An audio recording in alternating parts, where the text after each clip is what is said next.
السلام علیکم ورحمۃ اللہ وبرکاتہ. وعلیکم السلام ورحمۃ اللہ وبرکاتہ. کیا حال ہے سب کا؟ کہاں تک پہنچے آپ لوگ؟ کتنا پڑھ لیے؟ آیت نمبر 112. اوکے. تو اب تک قرآن مجید سے کیا سیکھا؟ جی آپ.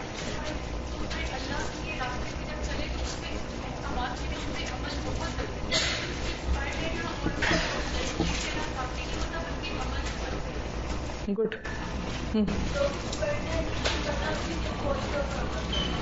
ہاں، جو کچھ پڑھنا ہے ساتھ ہی عمل کرنا ہے. ٹھیک ہے.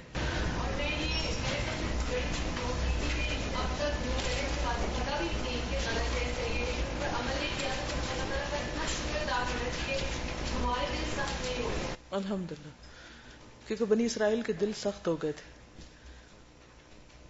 تو اگر دل سخت ہو جائیں تو کوئی چیز اندر نہیں جاتی. تو الحمدللہ اگر عمل کو دل چاہ رہا ہے یا مزید پڑھنے کو دل چاہ رہے تھے، اس کا مطلب ہے کہ ابھی دلوں کے اندر نرمی ہے. جی.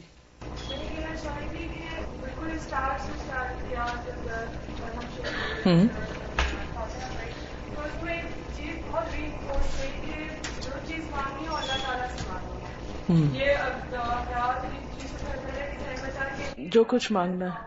لیکن اب جو یقین ہوتا ہے کہ اللہ سے مانگے تو اللہ تعالیٰ دیں گے ضرور، کیونکہ ان کے پاس ہر چیز کیا ہے. ٹھیک ہے. ایسا ہے کہ علم جو ہے نا اس کے درجے ہوتے ہیں. پہلا درجہ ہوتا ہے کہ جیسے صرف انفارمیشن ہوتی ہے انسان کو، کہ آپ کو پتا ہوتا ہے کہ کوئی چیز ہے.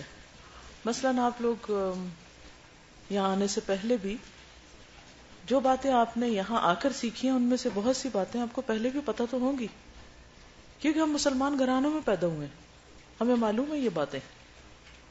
لیکن کسی چیز کا معلوم ہونا، پھر اس چیز کو ایکسپٹ کرنا، مان جانا، پھر اس پر یقین ہونا، کیا واقعی یہ سچ ہے. کیونکہ جب ہمیں کوئی بات پتہ چلتی ہے تو ہم فوراً پوچھتے is it true, is it true. تو اذان سن کے جواب دے کے پھر دعا کریں گے.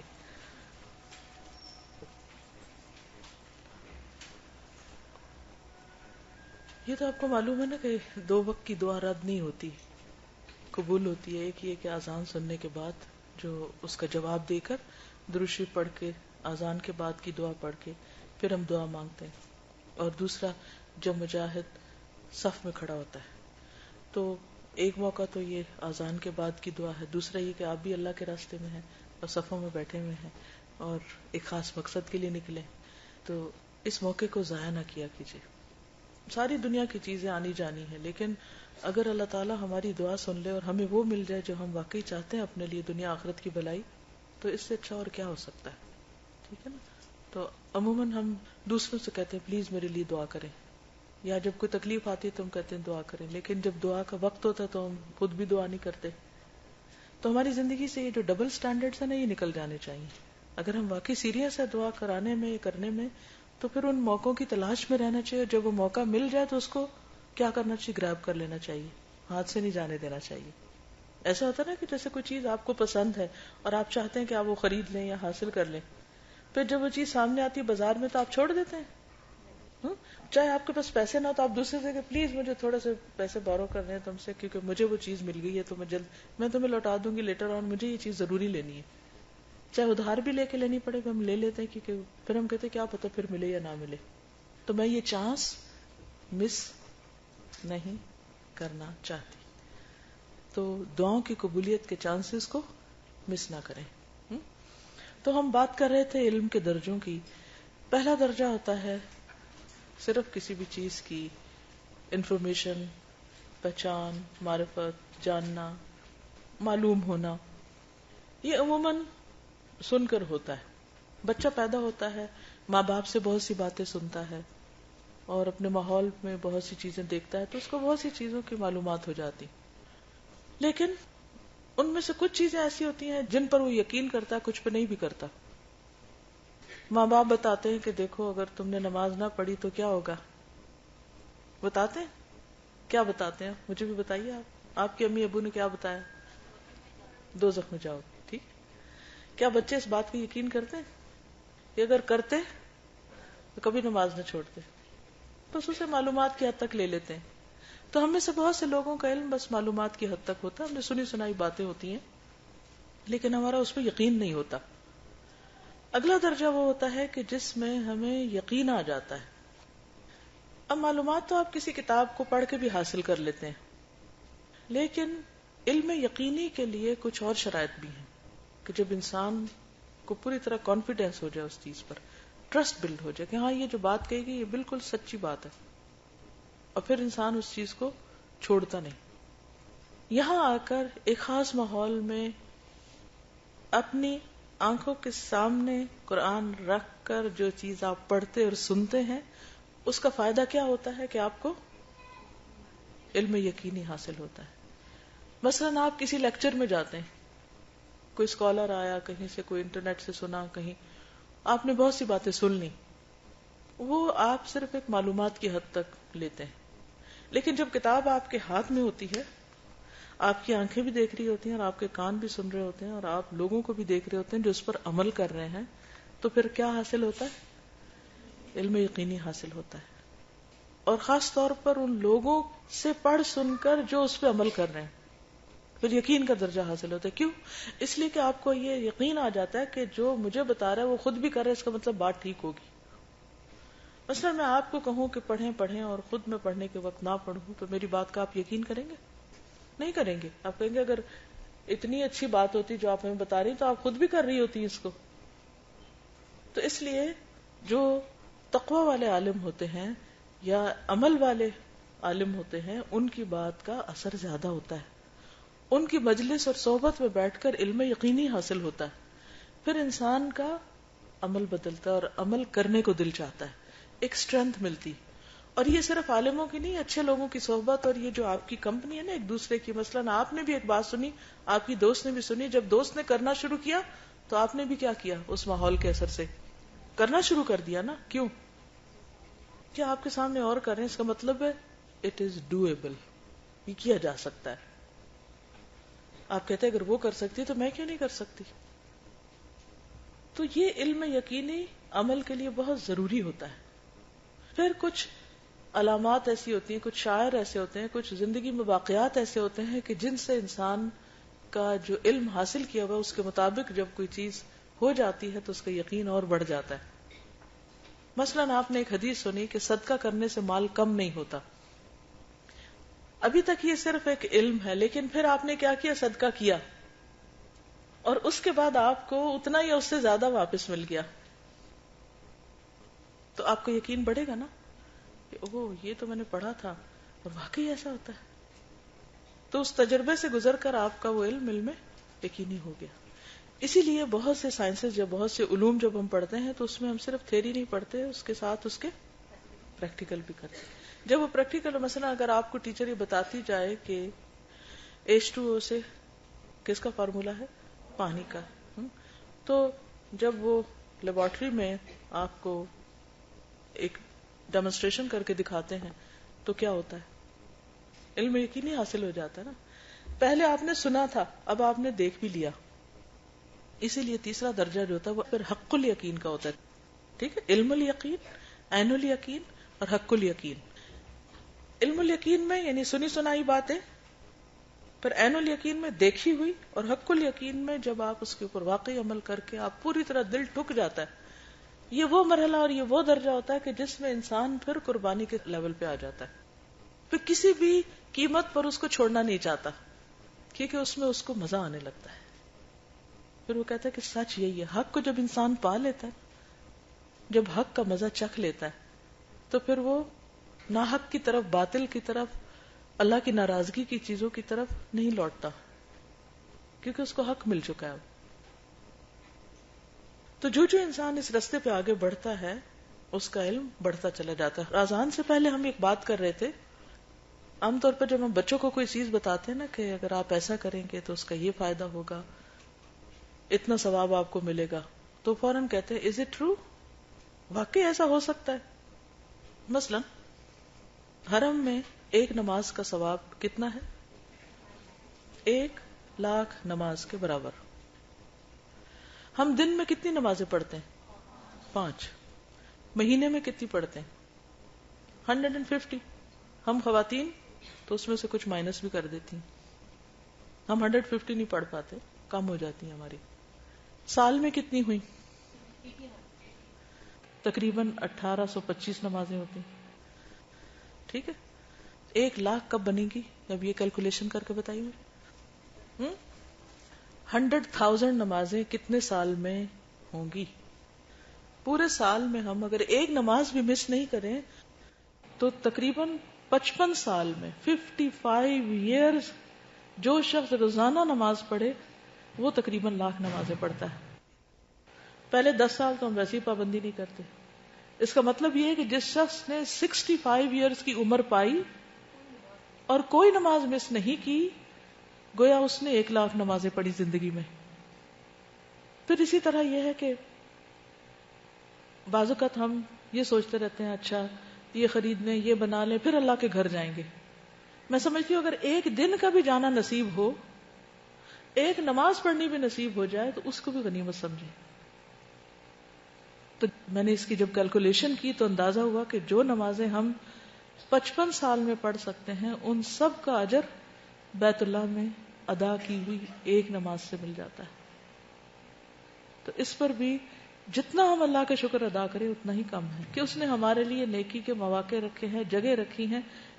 لیکن میں جب وہاں کھڑی ہوتی ہوں تو میں پہاڑوں کو بہت دیکھتی ہوں کہ یہ اوریجنل ہے, وہی ہے, باقی تو سب تبدیل ہو گیا نا.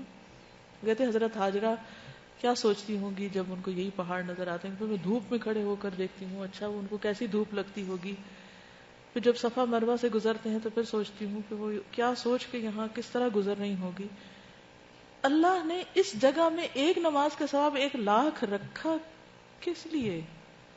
کیوں؟ یہ بھی تو زمین ہی ہے نا, جیسے اور زمینیں, یہ بھی ایک زمین ہے, لیکن اس زمین کو اتنا کیوں پسند کیا؟ کسی کی قربانی کی وجہ سے اس کو اتنی اہمیت ملی ہے. کس کی قربانی تھی؟ حضرت ابراہیم کی, حضرت حاجرہ کی, حضرت اسماعیل کی, جنہوں نے بیرسٹ منیمم میں گزارا کیا, اللہ پہ توکل کیا. تو اللہ نے ان کے کام کو, اس جگہ کو اتنی فضیلت دی. تو میں اکثر امیجن کرتی تھی اگر اس وقت حضرت حاجرہ اٹھ کے باہر آ جائیں تو شاید وہ اسی وقت واپس چلی جائیں, اسٹینڈ ہی نہ کر سکیں. کیونکہ جب ہم مدینہ سے ہم واپس آئے تھے اس دفعہ ہم نے دن کا سفر کیا, اور انٹینشنلی دن کا سفر کیا کہ ہم دیکھیں کہ سڑکیں کیسی ہیں. اور میں نے وہ تصویریں بھی رستے میں کھینچی ہیں کہ اچھا جب ابراہیم علیہ السلام آئیں گے تو اسی راستے سے, کیونکہ وہ مدینہ اور پھر آگے اقصی اور فلسطین اور مصر اسی طرف سے جاتے آتے ہیں نا. تو میں نے کہا تقریباً یہی راستہ ہوگا. اور یہ پہاڑ انہوں نے بھی شاید دیکھے ہو, یہ بھی دیکھا ہوگا, وہ بھی دیکھا ہوگا, شاید یہ بھی دیکھا ہو. ایسے ہی اپنے آپ کو بہلانے والی باتیں.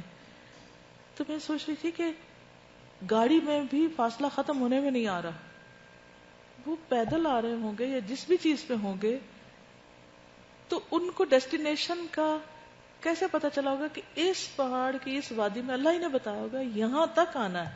ورنہ ہم کہا اچھا یہاں رک جائیں, یہیں کعبہ بنا لیتے ہیں, یہیں مسجد بنا لیتے ہیں, کافی ہے, عبادت ہی کرنی ہے نا, کہیں بھی کر لیں.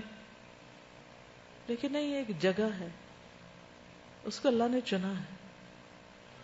تو اس لیے اللہ کے فضل اور رحمت پر نظر رکھیں.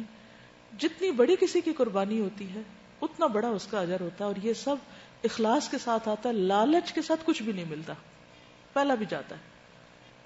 اب میں جب عمرے پر تھی تو میں نے اپنے بیٹے کو بتایا کہ دیکھو حرم کی ایک نماز کا اتنا ثواب ہے. کیوں بتانا ضروری تھا؟ تاکہ وہ شوق سے پڑھے, شوق سے جائے اور سستی نہ کرے. تو کہنے لگا از اٹ ٹرو؟ یعنی یقین نہیں آتا نا کہ اللہ کا فضل اتنا زیادہ بھی ہوتا ہے, ایسا بھی ہو سکتا ہے. واقعی ہوتا ہے. اگر ہمیں یقین ہو جائے کہ ہاں ہوتا ہے کیونکہ اللہ کے رسول صلی اللہ علیہ وسلم نے سچ فرمایا, تو پھر ہم سب کیا کریں؟ مجھے اچھی طرح یاد ہے کہ جب ہمیں کہیں بھی جانا ہوتا تھا تو میں سعودی ایئر لائن پہ ٹرانزٹ لیتی تھی کہ وہاں رکیں گے, چاہے ایک دن رکیں چاہے 2 دن رکیں, وہاں رک کے جائیں گے. اور وہ بڑی ہیسل ہوتی تھی چھوٹے بچوں کے ساتھ, کچھ بھی, اور مشکل بھی ہوتی تھی, اور بہت ہی تھک بھی جاتے تھے, کبھی لمبا سفر آگے کا کبھی پیچھے کا. لیکن میں کہتی تھی ایک دن بھی مل جائے تو غنیمت ہے, ایک نماز بھی مل جائے تو غنیمت ہے.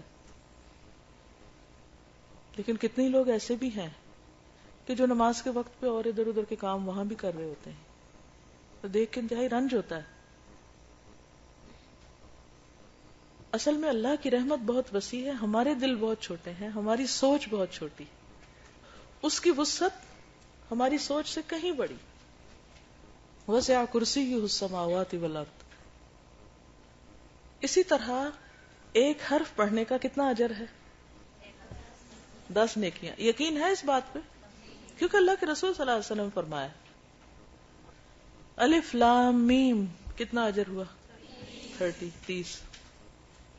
اور پھر آپ بسم اللہ الرحمن الرحیم میں دیکھ لیجئے, پھر اسی طرح سورۃ فاتحہ کے دیکھ لیجئے, پھر آگے دیکھ لیجئے جو آپ روز پڑھتے ہیں. تو اگر آپ کو یقین ہو جائے نا کہ اس کا اتنا اجر ہے, تو ہو نہیں سکتا کہ کوئی بھی شخص آپ میں سے جب ٹیچر پڑھا رہی ہو چپ کر کے بیٹھے اور منہ سے لفظ نہ نکالے. وہ تو فوراً نکالے گا کہ یہ سارے تو اتنے آگے چلے جائیں گے اور میں پیچھے رہ جاؤں.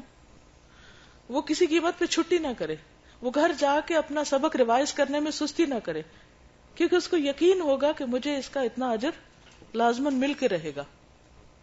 تو جب علم صرف علم ہوتا ہے, اس پر یقین نہیں ہوتا, اس پر ہمارا پوری طرح ٹرسٹ نہیں ہوتا, تو پھر عمل بھی ڈاواڈول ہوتا ہے.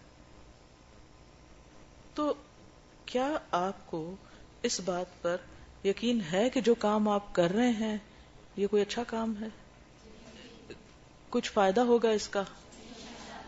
کیونکہ ہو سکتا ہے کہ آپ اس وقت کسی یونیورسٹی میں جانے والے ہوں اور آپ کی امی نے یا کسی اور نے پکڑ کے آپ کو یہاں بٹھا دیا ہو سکتا ہے, پاسبل ہے, کیونکہ یہ سب ینگ گرلز نظر آ رہی ہیں مجھے ماشاءاللہ.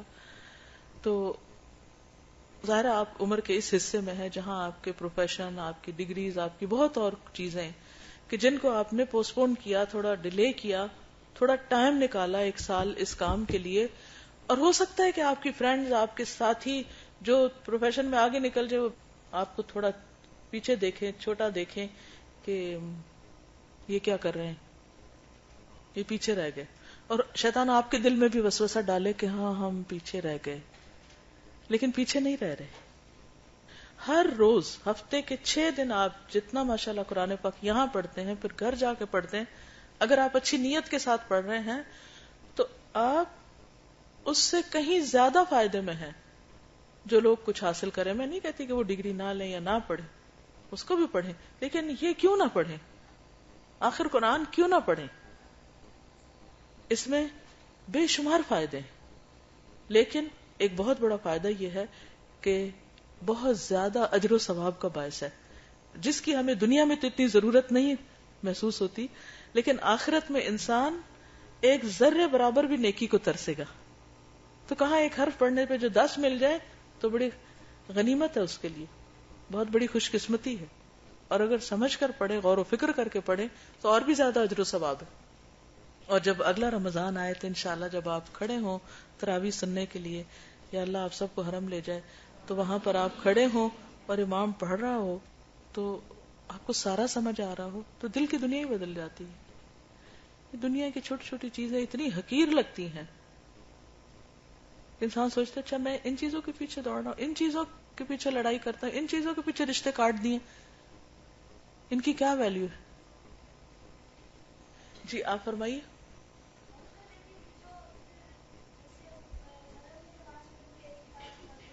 وہ ثواب ہے, اس کا یہ مطلب نہیں کہ اس سے 1 لاکھ نمازیں ادا ہو جاتی, وہ اس کا ریوارڈ ہے. اتنی سال اگر کوئی محنت کرے, اور پھر خاص طور پہ آخری عشرے میں لیلۃ القدر آتی ہے. تو لیلۃ القدر کیا ہے؟ 1000 مہینوں سے زیادہ بہتر. اچھا 1000 مہینوں کے بھی کتنے سال بنتے ہیں, کتنے بنتے ہیں ذرا اس کو بھی کیلکولیٹ کر لیں. 83. یس. اب آپ حرم میں کھڑے ہیں, لیلۃ القدر ہے, اور آپ نماز بھی پڑھ رہے ہیں, ہے نا خوش قسمتی کی بات اگر انسان اس کی قدر کرے اور اس پر شکر ادا کرے اور کمپلینٹس نہ کرے. اور پھر اگر سمجھ آ رہا ہو کہ یہ کہا کیا جا رہا ہے, جب آپ وہاں کھڑے ہو کے نماز پڑھتے ہیں نا تو لاکھوں لوگ ہاتھ باندھ کے چپ کر کے کھڑے ہوتے ہیں, چپ کر کے, اور ایک امام صاحب زوردار انداز میں قرآن پڑھ رہے ہوتے ہیں اور گونج رہی ہوتی ہے آواز، اور آپ کے دل کے اندر گھس رہی ہوتی ہے اور آواز سمجھ آ رہی ہوتی ہے، بات سمجھ آ رہی ہوتی ہے، اور بالکل ایک کیفیت ہی بدل جاتی ہے انسان کی کہ یہ کیا سما ہے. میں نے اپنے بیٹے سے کہا کہ یہ بتاؤ کہ ایک کانسرٹ میں کتنے لوگ ہوتے ہیں؟ چند ہزار. کیونکہ بچے بڑے متاثر ہوتے ہیں نا کہ وہ فلاں کانسرٹ 30,000 پیپل، اور پھر وہ آئیڈیالائز کرنے لگتے ہیں کہ ہم بھی کوئی سنگر بن جائیں اور کچھ ایسا ہم بھی کھڑا کر لیں، کیونکہ رول ماڈل یہی لوگ بن گئے، یا یہ سب کچھ فیسینیٹ کر رہا ہے نا ہماری یوتھ کو. میں نے کہا کہ اس وقت دیکھو کتنے لوگ یہاں کھڑے ہیں، اور کھڑے ہونے والوں کی عاجزی دیکھو، اور کس طرح ہاتھ باندھ کے کھڑے اور لائنوں میں کھڑے، اور ایک شخص صرف پڑھ رہا ہے اور سارے اس کے پیچھے آمین کہہ رہے ہیں. کیا سما ہے! کیا اس سے بھی بڑی کوئی شان ہے کسی کی؟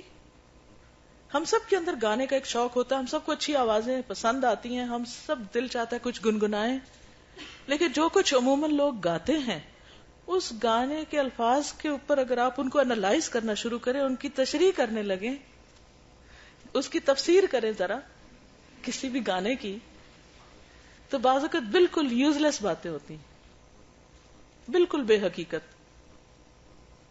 لیکن شیطان ان کو کیا کرتا ہے؟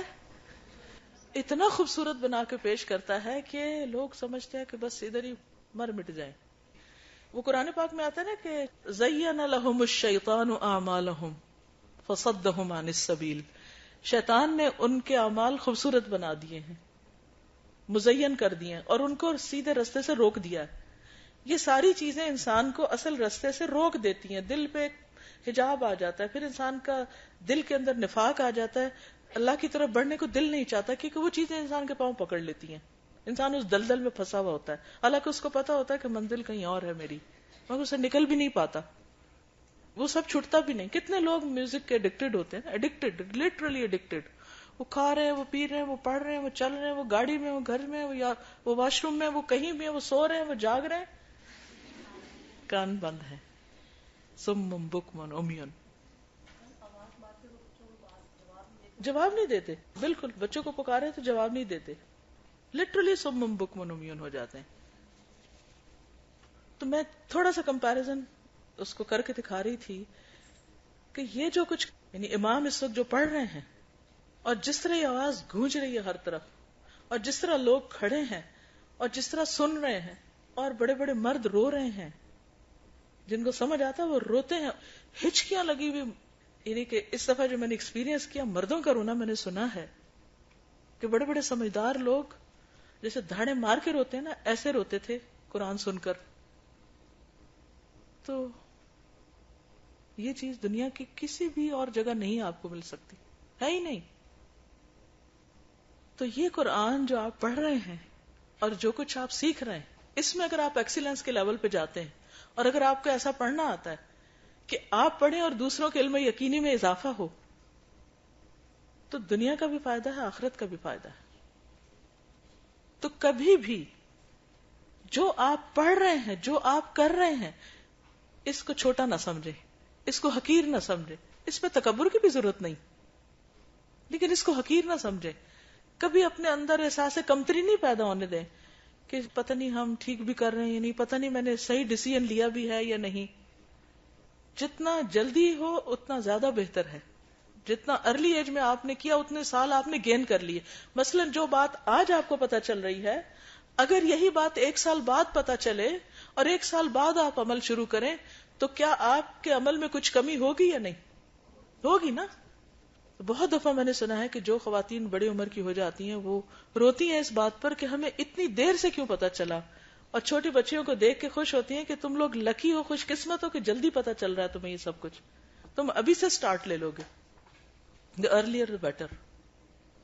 تو کوئی آپ کا مذاق اڑائے، کوئی آپ کو کہے کہ تم ٹائم ویسٹ کر رہے ہو، کوئی آپ سے یہ کہے کہ تم کر نہیں سکتے، آپ کہیں کہ میں یہ چیلنج قبول کرتی ہوں، میں کر کے دکھاؤں گی اور میں پروو کروں گی انشاءاللہ. کچھ بھی مشکل نہیں ہے. ابھی میں وہ جو کل ویب سائٹ آپ کو بتا رہی تھی نا، گڈ نیوز، وہ میں بھی دیکھ رہی تھی، وہ اینڈ تک میں نے اس ساری کو دیکھا. تو اس میں ایک پاکستانی بچے نے ریکارڈ ابھی بریک کیا ہے. او لیولز میں 28 A's لیے ہیں اس نے. ٹیکسلا کا بچہ ہے, 28 A's. اس کا مطلب ہے کہ کر سکتے ہیں, پاسبل ہے. آپ لوگ بھی قرآن پاک کو اچھی طرح اپنی تجوید درست کر سکتے ہیں, اپنی انڈرسٹینڈنگ بہت بہتر کر سکتے ہیں. صرف ضرورت اس بات کی کہ آپ فوکس ہو جائیں کہ یہ سال میں نے اللہ کے لیے دیا ہے اور اس میں نے پوری طرح گرپ اس پر حاصل کرنی ہے, پوری طرح اس کو اپنے اندر لے کے جانا ہے. اب آپ کچھ کہنا چاہیں؟ جی آپ فرمائیں. جی آپ فرمائیں. سب سے پہلی بات تو یہ میں شیئر کرنا چاہتی کہ پہلے الخدا آنے سے پہلے میں بہت زیادہ اپنی ڈگری کے پیچھے بھاگ رہی تھی اور میں کہتی کہ شاید میرا ٹائم ویسٹ ہو جائے, لیکن الحمدللہ اتنا عرصہ اتنا ٹائم گزر گیا ہے اور چیزوں میں شیطان وسوسہ ڈال دیتا ہے. لیکن آج تک اب مجھ سے اگر کوئی یہ بات کرے کہ تم نہ ٹائم ویسٹ کرے تو مجھے گھبراہٹ ہوتی ہے کہ یہ بندہ کیا بات کر رہا ہے. الحمدللہ. دوسری بات میں یہ شیئر کرنا چاہتی ہوں کہ پہلے سانگ ایڈکشن بھی میرے اندر بہت زیادہ تھی, تو ابھی جس طرح آپ نے کہا کہ سانگس کو ایلیبوریٹ کریں, اس کی تفصیل کریں, تو یہی میں ابھی اینالائز کر رہی تھی کہ سانگس کو اگر دیکھا جائے تو ایک چیز بار بار بار بار ریپیٹ ہو رہی ہے. تو قرآن میں جس طرح سورہ کہف میں بھی بیان کیا گیا ہے کہ قرآن کو جتنا ایلیبوریٹ کرے کوئی نہ کوئی میننگ نکل آتا ہے. تو اگر ہم صرف قرآن کے بارے میں ہی سوچنا شروع کر دیں تو ہمارا مائنڈ کبھی بند ہی نہ ہو. بالکل کھلتے جاتے ہیں ایک کے بعد ایک, اور ہر رمضان میں آپ دیکھیں گے اور ہر دفعہ نیا سنیں گے تو آپ کہیں گے اوہ قرآن تو مجھے اب سمجھ میں آیا ہے. دنیا کی ہر چیز پرانی ہو جاتی یہ کلام میں. جی وعلیکم السلام. میں نے جب یہ قرآن پاک ویسے میں تمہیں بھی ترجمہ پڑھتے لیکن جس طرح سے میں نے یہاں پہ آگے قرآن پاک کو انڈرسٹینڈ کیا ویسے بلیو تو ہوتا ہے اور مسلم کے لیے اللہ کی کتاب, لیکن جس طرح سے یہ میں نے پڑھنا شروع کیا اور مجھے سمجھ آنا شروع ہوئی, مجھے صحیح طرح سے لگا کہ قرآن پاک کس طرح سے اللہ کی کتاب ہے. کہ پہلے مجھے اس بات پہ ہوتا تھا کہ آیات ایسے کیوں ہیں, آگے پیچھے کیوں ہیں, سمجھ نہیں آتی تھی ترجمہ پڑھنے کے بعد. لیکن اب الحمدللہ کہ قرآن پاک اس دلیل کے ساتھ یہ واقعی اللہ کی کتاب ہے اور دوسرے لوگوں کی جو قومیں تھی جو بنی اسرائیل ان کو دیکھ کے پھر خود کو کہ ہم لوگ کیا کیا غلطیاں کر رہے ہیں, ویسی غلطیاں چھوٹی چھوٹی غلطیاں, وہ تو ایک آئینہ دکھایا نا اللہ نے ہمیں, وہ سمجھنے کی الحمدللہ موقع ملا. وہ سمجھ آ رہی ہے الحمدللہ. جی وعلیکم السلام. مجھے یہ کہنا تھا کہ جب زندگی میں کچھ چیزیں ایسی آتی ہیں جن پہ ہمیں صبر کرنا پڑتا ہے اور ہم وہ صبر کرتے ہیں اور یہ کہتے ہیں کہ ہم نے اللہ کے لیے اس چیز کو چھوڑ دیا, کیا ہم نے اللہ کے لیے اس چیز پر صبر کر دیا. تو جب وہ کیفیت نئی نہیں ہوتی ہے تو ہمارے اندر وہ صبر کا لیول بھی وہ جذبہ سا ہوتا ہے, لیکن جب بہت عرصہ اس چیز کو بیئر کرنا پڑتا ہے, برداشت کرنا پڑتا ہے, تو غم و غصے کی کیفیت آہستہ آہستہ اندر آتی جاتی ہے. اور وہ چیز بھی جن لوگوں کی وجہ سے ہم چیزوں کو برداشت کیا ہوتا ہے ان سے ہمارا رویہ بہت برا ہوتا ہے, مطلب ہم اخلاق کا وہ لیول چھوڑ دیتے ہیں. آپ نے درست فرمایا. اس کا حل یہ ہے کہ الٹیمیٹلی کسی بھی کام کے کرنے کے لیے ہمارا اپنا ڈیسیژن بہت واضح ہونا چاہیے اور اپنے ڈیسیژن پہ کبھی ریگریٹ نہیں کرنا چاہیے. مثلا جب میرے ساتھ ایسی کیفیت ہوتی جیسے آپ فرما رہی ہیں کہ بعض اوقات انسان کچھ لوگوں کے ساتھ عرصہ دراز تک اس کا واسطہ پڑتا ہے اور ان کی غلط حرکتوں پر اریٹیشن بھی ہونے لگتی ہے اور پھر انسان کہتا ہے بس اب میں اس کے بعد نہیں برداشت کر سکتا, اب اٹھا پھینکتا ہوں اس کو. لیکن یہ بھی کیفیت ایک ابال کی طرح ہوتی ہے. صبر نام ہے کہ اس وقت انسان اپنے آپ کو تھوڑی دیر کے لیے روک لے اور پھر کہے کہ میں نے ڈیسائیڈ کر لیا ہے کہ میں اس کڑوی دوا کو پی لوں گا, میں اس کو پی سکتا ہوں, میں اس رویے کو اگنور کر سکتا ہوں. This is my decision and I have to do it. اور اب آپ یقین کریں گے انشاءاللہ جب اللہ کی مدد مانگ کے آپ ڈیسیژن کر لیں گے اللہ تعالیٰ آپ کے لیے آسان کر دے گا. اسی شخص سے آپ کو خوشی بھی مل جائے گی, وہیں سے بھلائی بھی پھوٹ پڑے گی. ٹھیک ہے. ایک اور چیز یہ ہے کہ ہم بعض اوقات صرف ان چیزوں کو دیکھتے رہتے ہیں جو ہمیں بادر کرتی ہیں, جو ہمیں پریشان کرتی ہیں. وہ چیزیں نہیں دیکھتے کہ جو ہمیں زندگی میں نعمتیں ملی ہوئی. نعمتوں کی قدر کے لیے ضروری ہے کہ انسان ان چیزوں کو دیکھتا رہے یا ان لوگوں کو دیکھے یا ان جگہوں کو دیکھے کہ جہاں لوگ واقعی حقیقی معنوں میں سفر کر رہے ہیں. سفر سے مراد یعنی تکلیف کا شکار ہے. آپ کو پیپر ایک مل چکا ہوگا یہ. ٹھیک ہے. آج میں آپ کے سامنے جاوید چودھری کا یہ آرٹیکل پڑھوں گی جو مجھے بہت پسند ہے. اس کا نام ہے یا اللہ تیرا شکر ہے. یہ اس لیے انتخاب کیا گیا ہے اس پیپر کا آج کہ ہو سکتا ہے آپ میں سے کچھ لوگ یہ سمجھتے ہوں کہ ان کو جیل خانے میں بند کر دیا گیا ہے. ٹھیک ہے. تو آئیے دیکھتے ہیں کہ اصل جیل کیا ہوتی ہے. دنیا میں 3 جگہیں ایسی ہیں جہاں آپ زندگی کی اصل حقیقت جان سکتے ہیں. ہم کیا ہیں، ہماری اوقات کیا ہے، ہماری حسرتوں، ہماری خواہشوں اور ہماری سماجی یعنی سوشل، معاشرتی اور معاشی ترقی کی حیثیت کیا ہے. یعنی ہمارا جو سٹیٹس بنا ہوا ہے کہ ہم دوسروں سے بہتر ہیں، اس کی اصل حقیقت کیا ہے. اور ہماری نفرتوں، ہماری رقابتوں اور ہماری دشمنیوں کی اصل حقیقت کیا ہے. یعنی ہم دوسروں سے جو دشمنیاں مول لے لیتے ہیں، ان سے ہم ایک بیر رکھنے لگتے ہیں، ان کو ہم اپنے لیے ناقابل برداشت سمجھنے لگتے ہیں، تو اس کی کیا حقیقت ہے. آپ مہینے میں 1 بار ان جگہوں کا وزٹ کر لیا کریں. آپ کو اپنے ظاہر اور باطن دونوں کی اوقات سمجھ آ جائے گی. میں اکثر ان جگہوں پر جاتا ہوں اور کسی کونے میں چپ چاپ بیٹھ کر زندگی کی اصل حقیقت دیکھتا ہوں اور پھر پوری طرح چارج ہو کر واپس آتا ہوں. یہ 3 جگہیں قبرستان، ہسپتال اور جیل ہیں. آپ کبھی اپنا سب سے قیمتی سوٹ پہنیں، شیو کریں، جسم پر خوشبو لگائیں، جوتے پالش سے چمکائیں، اپنی سب سے مہنگی گاڑی نکالیں اور شہر کے سب سے بڑے قبرستان میں چلے جائیں. آپ ایک کونے سے دوسرے کونے تک کتبے پڑھنا شروع کر دیں. آپ تمام قبروں کا سٹیٹس دیکھیں. آپ کو محسوس ہوگا ان قبروں میں سوئے ہوئے زیادہ تر لوگ سٹیٹس کے لحاظ سے آپ سے کہیں آگے تھے. خصوصاً میں اسلام آباد کے قبرستان کے پاس سے جب گزرتی ہوں، خصوصاً جو الہدا کے سامنے ہے، اگر آپ گوگل ارتھ پہ دیکھیں اور اس کو کلوزلی تو بعض قبروں کے کتبے تک آپ دیکھ سکتے ہیں اس پر. یعنی اگر آپ اندر وہاں نہیں بھی جا سکتے تو وہ نام لکھے ہوئے نظر آتے ہیں. یعنی آپ کا کرسر کہیں رکتا نا تو وہ فوراً آپ کو بتاتا ہے کہ یہاں فلاں شخص ہے. ظاہر ہے کہ ایسے کتبے اور پھر اس کا پورا ڈیٹا انٹر کروانا یا ہونا سٹیٹس کی علامت ہے. تو جب میں گزرتی ہوں تو مجھے ہول آتا ہے. اس دفعہ بھی جیسے کل ہم لوگ آئے ہیں تو تقریباً رات کے 3:30 پونے 4 بج رہے تھے جب ہم یہاں سے گزرے. دن کو گزرنے کا بھی اپنی ایک کیفیت ہے، لیکن جب رات کو آپ قبرستان کے پاس سے گزرتے ہیں اور سوراخوں میں سے چھایا ہوا اندھیرا آپ کو دور دور تک نظر آتا ہے تو لٹرلی دل کانپنے لگتا ہے. تو اس وقت بھی میں نے اپنے بیٹے کو کہا کہ انسان دنیا میں کہیں بھی پہنچ جائے لیکن یہاں آ کے سب برابر ہے. ہم کتنا بھی لوگوں سے اوپر نکل جائیں، مال میں، علم میں، ڈگریوں میں، کسی بھی قوت میں کتنے بھی اوپر چلے جائیں، کسی بھی چوٹی پہ جا کے کھڑے ہو جائیں، لیکن جب مرنا ہے تو سب کے برابر چلے جانا ہے.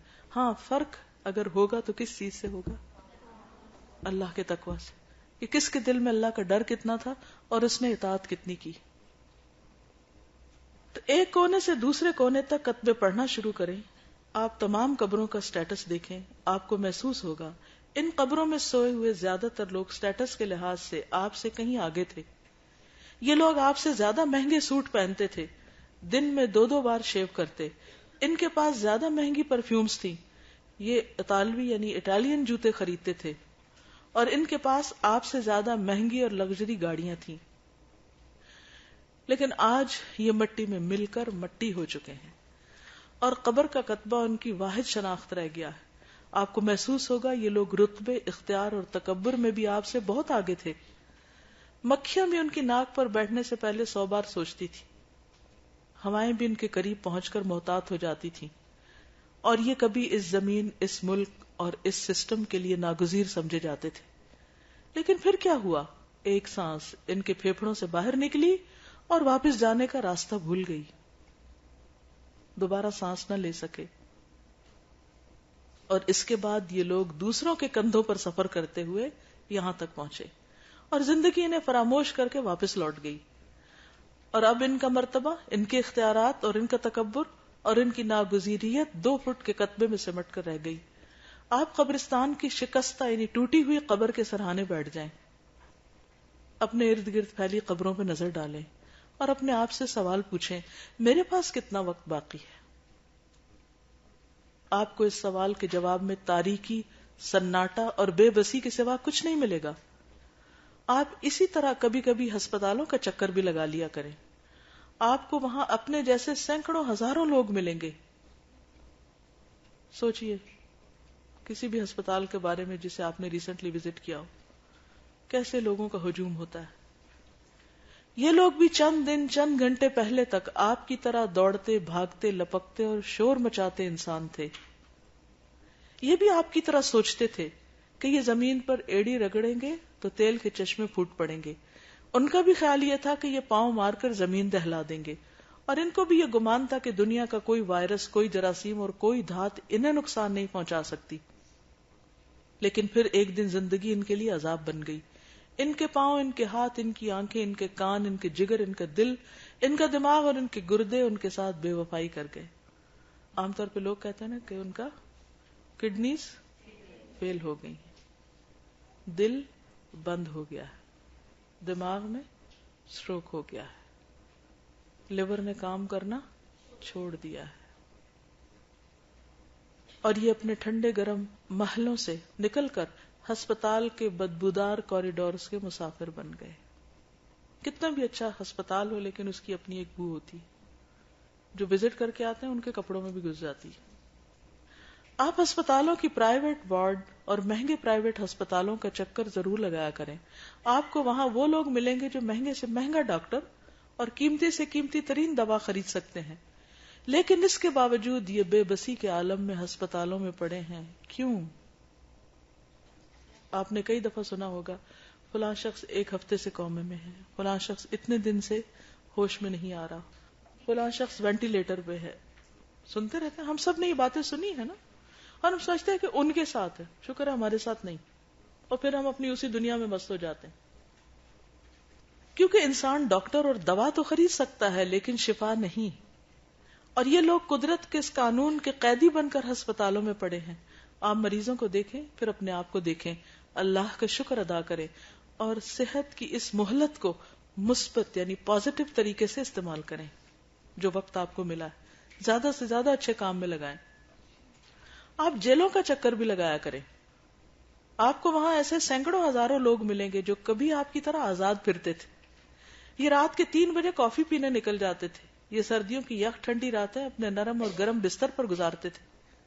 لیکن یہ کسی دن اپنے حیوانی جذبے کے بہکاوے میں آ گئے، یہ کسی کمزور لمحے میں بہک گئے، اور تیش میں، عیش میں یا پھر خوف میں ان سے کوئی ایسی غلطی سرزد ہو گئی جس کی پاداش میں یہ لوگ سلاخوں کے پیچھے پہنچ گئے، اور یہ اب جیل کے معمول کے مطابق زندگی گزارنے پر مجبور ہیں. آپ سزائے موت کے قیدیوں سے بھی ضرور ملیں. آپ ان سے مل کر محسوس کریں گے یا آپ کو ان سے مل کر محسوس ہوگا. ہم لوگ رقابت کے جذبے کو ایک لمحہ دینے کے لیے، اپنی انا کو گنے کے رس کا ایک گلاس پلانے کے لیے، ہم 1 منٹ کے لیے اپنی ناک کو دوسروں کی ناکوں سے بلند رکھنے کے لیے، اور ہم دوسروں کی ضد کو کچلنے کے لیے بعض اوقات ایسی غلطی کر بیٹھتے ہیں. یعنی بعض اوقات دوسرے کے ریشنل بیہیویئر کو یا بدتمیزی، بد اخلاقی کو برداشت نہ کرنے کی وجہ سے ایسی غلطی کر بیٹھتے ہیں کہ موت بھی ہم پر ترس کھانے سے انکار کر دیتی. یعنی انسان اپنے ہی ہاتھوں کے کیے ایسی مصیبت پہ پھنس جاتا ہے کہ اسے نکلنا مشکل ہو جاتا ہے. اور ہم جیل کی سلاخیں پکڑ کر اور اللہ سے معافی مانگ مانگ کر دن کو رات اور رات کو دن میں ڈھلتا ہوا دیکھتے ہیں، لیکن ہماری سزا پوری نہیں ہوتی. آپ جیل کے قیدیوں کو سلاخوں کے پیچھے کھڑے ہو کر اپنی بیویوں کو حسرتوں سے دیکھتے ہوئے دیکھیے. جب وہ ملاقات کے لیے آتے ہیں نا، فیملیز اور پھر جا رہی ہوتی ہیں، آپ ان کی کانپتی ہوئی ان انگلیوں کو دیکھیے جو اپنے بچوں کے لمس کو ترس گئی. آپ ان کے بے قرار پاؤں دیکھیے جنہیں آزادی کا احساس چکھے ہوئے کئی برس بیت گئے. آپ ان کی آنکھوں میں تیرتے ہوئے ان رت جگوں کی فصلیں بھی دیکھیے جو انہوں نے اپنی غلطی، اپنی کوتاہی اور اپنے جرم پر معافی مانگ مانگ کر اگائی، لیکن قدرت یہ فصل کاٹنے پہ راضی نہیں ہو رہی. آپ ان لوگوں کو دیکھیے، اپنے اوپر نگاہ ڈالیے، اور پھر یہ سوچئے آپ پر بھی دن میں ایسے سینکڑوں ہزاروں کمزور لمحے آتے ہیں. آپ بھی لالچ کے بہکاوے میں آتے ہیں، آپ بھی غرور اور تکبر کے ماؤنٹ ایوریسٹ پہ چڑھ جاتے ہیں، آپ بھی رقابت کے نرغے میں آ کر دوسرے لوگوں کی زندگیوں کو کھیل بنا لیتے ہیں، آپ بھی غیرت کے سیلاب میں الجھ کر دوسروں کا خون پینے کا فیصلہ کرتے ہیں، آپ بھی دوسروں کے مال کو اپنا بنانے کے منصوبے بناتے ہیں. لیکن کوئی نادیدہ ہاتھ، کسی دوست کی کوئی نصیحت اور حالات کی کوئی مہربانی آپ کو روک لیتی ہے. یعنی کسی کی کوئی بات یاد آ جاتی ہے، یعنی کسی بھی طرح آپ اپنے آپ کو اس غلط کام سے پیچھے کر لیتے ہیں، یا اللہ کا خوف اصل میں تو آپ کو روک لیتا ہے. آپ باز آ جاتے ہیں اور یہ بھی ہوتا ہے کہ قدرت آپ پر خاص مہربانی کرتے ہوئے آپ کی خامیوں، آپ کی کوتاہیوں، آپ کی غلطیوں، آپ کے گناہوں اور آپ کے جرائم پر پردہ ڈال دیتی. یہ آپ کو گواہیوں، ثبوتوں، قانون اور کچہریوں سے بچائے رکھتی. لیکن آپ قدرت کی اس مہربانی کو اپنی چالاکی اور اپنا کمال سمجھ لیتے ہیں. آپ یہ سمجھ بیٹھتے ہیں کہ آپ چارلس سوبراج ہیں جسے اللہ تعالیٰ نے قانون کی آنکھوں میں خاک جھونکنے کے لیے دنیا میں بھیجا، اور دنیا کا کوئی قانون ضابطہ آپ کو کبھی پکڑ نہیں سکے گا. آپ کو قبرستانوں، ہسپتالوں، جیلوں میں بے گناہ معصوم اور انتہائی شریف لوگ بھی ملیں گے. یعنی ضروری نہیں کہ جیل میں برے لوگ ہی جاتے ہیں، بعض اوقات اچھے لوگوں پہ بھی الزام لگ جاتے ہیں اور وہ وہاں پہنچ جاتے ہیں، جیسے یوسف علیہ السلام. یہ لوگ کبھی کوئی ضابطہ، کوئی اصول نہیں توڑتے تھے. یہ اس قدر محتاط لوگ تھے کہ یہ آب زمزم بھی ابال کر پیتے تھے. یہ دودھ، دہی اور مکھن کے لیے اپنی بھینسیں پالتے تھے. دیسی مرغی کا شوربہ پیتے تھے. یہ ہمیشہ رات 9 بجے سو جاتے تھے، صبح 5 بجے اٹھ جاتے تھے. ان سے پوری زندگی کوئی بے اعتدالی، کوئی غفلت سرزد نہیں ہوئی. آپ ایسے لوگ بھی دیکھیں گے جو آرام سے اپنے گھر میں سوئے ہوئے تھے، جو اپنی لین میں گاڑی چلا رہے تھے یا فٹ پاتھ پر اپنی سمت میں جا رہے تھے. اور آپ کو ایسے لوگ بھی ملیں گے جنہوں نے پوری زندگی قانون کا احترام کیا. یہ تھانے کے سامنے گزرتے ہوئے سر جھکا لیتے تھے اور نیلی پیلی ہر قسم کی یونیفارم کو سلام کر کے آگے جاتے تھے، اور جو دوسری جنگ عظیم کے دوران بننے والے قوانین کا بھی احترام کرتے تھے، اور جنہوں نے آج بھی سائیکل پر بتی لگوا رکھی تھی. لیکن پھر بھی یہ لوگ ناکردہ جرائم میں محبوس ہو گئے. یعنی جو انہوں نے جرم نہیں کیا لیکن پھر بھی پکڑے گئے. یہ بے گناہ ہونے کے باوجود قانون کے نہ کھلنے، نہ ٹوٹنے والے دانتوں میں پھنس گئے. آپ کو ایسے لوگ بھی ملیں گے جو کھیرا کاٹنے سے پہلے اسے ڈیٹول سے دھوتے تھے، لیکن یہ لوگ بھی ہسپتال کے مستقل مہمان بن گئے. اور ایسے لوگ بھی جو فٹ پاتھ پر دوسروں کی موت کا نوالہ بن گئے، جو کسی آوارہ گولی کا نشانہ بن گئے. یعنی گولی ماری کسی اور کو جا رہی تھی، لگ گئی ان کو آ کے، یا ان کے سر پر کوئی طیارہ آ گرا. آپ ان لوگوں کو بھی دیکھیے اور اس کے بعد اپنے اوپر نگاہ ڈالیے، سوچئے یہ طیارہ آپ پر بھی گر سکتا ہے. دوسری لین سے کوئی گاڑی اڑ کر آپ کی موٹر سائیکل آپ کی گاڑی پر بھی گر سکتی، اور ڈاکٹر اچانک آپ کو بھی کینسر کا مریض ڈکلیئر کر سکتے ہیں، یا پھر آپ کے دل کے اندر بھی اچانک درد کی ایک لہر دوڑ سکتی اور آپ کو کلمہ تک پڑھنے کی مہلت نہیں ملتی. یہ سب کچھ ہمارے ساتھ ہو سکتا ہے، یہ ہم بھی ہو سکتے ہیں. لہٰذا آئیے اللہ تعالیٰ کا شکر ادا کریں اور اس مہلت اللہ تعالیٰ کی اس مہربانی پر اس کا شکریہ ادا کریں. اور کبھی کبھی جیلوں، ہسپتالوں اور قبرستانوں میں بھی 1 گھنٹہ گزار لیا کریں، کیونکہ یہ 3 جگہ ایسی ہیں جہاں گئے بغیر ہمیں زندگی کی اصل حقیقت، اپنی اوقات اور اللہ تعالیٰ کی مہربانیوں کا اندازہ نہیں ہو سکتا. تو اس لیے پڑھتے وقت کبھی آپ کو گھبراہٹ محسوس ہو، کبھی آپ کو یوں لگے کہ جیسے آپ بہت سی چیزیں کر نہیں پا رہے، یا لائف بہت ریسٹرکٹیڈ ہو گئی ہے، تو کیا سوچ لیا کریں کہ الحمدللہ ابھی تک ہم زندہ ہیں، قبرستان میں نہیں، ہم بیمار نہیں، صحت مند ہیں، چل پھر سکتے ہیں، اپنے کام کاج خود کر سکتے ہیں، ہم آزاد ہیں. کیا سیکھا آپ نے اس سے؟ کچھ آپ شیئر کریں گے؟ کیا خیال آیا سن کر، پڑھ کر؟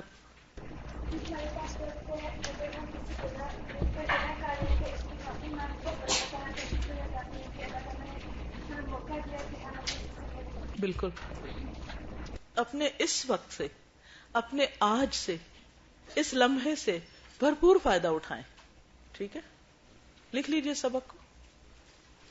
جب کسی کا کوئی رویہ پریشان کرے، جب کسی بات سے گھبرا اٹھیں، جب کوئی چیز بہت مشکل لگنے لگے، تو سوچ لیں کہ ابھی میرے پاس زندگی کی نعمت ہے، میرے پاس آزادی ہے، میں صحت مند ہوں، میں اپنے اس لمحے سے، اس گھنٹے سے، اس دن سے، اس وقت سے خوب فائدہ اٹھا لوں.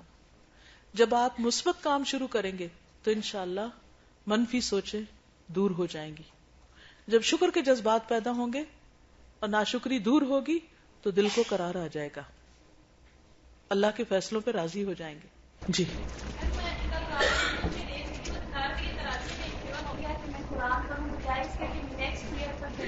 بالکل، کچھ پتہ نہیں کل زندگی ہے یا نہیں، تو اپنے اس فیصلے پر ریگریٹ نہیں کریں، اپنے اس فیصلے پر ریگریٹ نہیں کریں بلکہ شکر ادا کریں. جی اور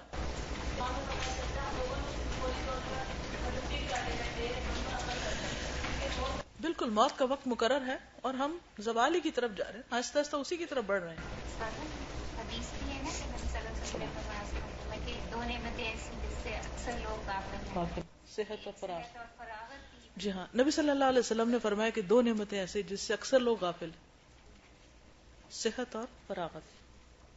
خوش رہیے اور اپنے فیصلے پر شکر ادا کیجیے کہ آپ کو اللہ نے اپنی کتاب کے لیے چن لیا. سبحانک اللہم و بحمدک نشہد ان لا الہ الا انت نستغفرک و نتوب الیک. السلام علیکم و رحمۃ اللہ وبرکاتہ.